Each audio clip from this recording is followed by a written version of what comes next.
தளபதி அண்ணன் வெற்றி அவர்கள் முன்னெடுப்பிலும் இந்த கவன ஈர்ப்பு சிறப்பாக நடைபெற்று கொண்டிருக்கிறது. அதை புதுக்கோட்டை மாவட்டம் என்றும் உங்களுக்கு உறுதுணையாக இருக்கும் சொல்லி தற்பொழுது இந்த கவன ஈர்ப்பு தீர்மானம் என்பது கண்டன தீர்மானம் தான் இந்த அரசுக்கு.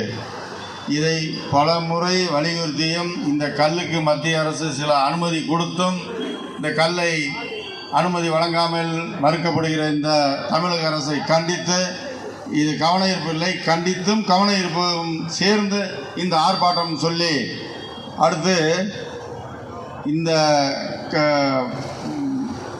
பாமாயில் என்பது விஷம். இந்த விஷ பாமாயிலை வேண்டாம், நீங்கள் அயல்நாட்டிலே மலேசியாவில் தயார் பண்ணி அந்த அரசுக்கு கொடுக்குற மானியத்தை தமிழக விவசாயிகள் பயன்பெற வேண்டும். இந்த தேங்காய் எண்ணெய் உற்பத்தி செய்கிற தேங்காய் எண்ணெயை பெற்று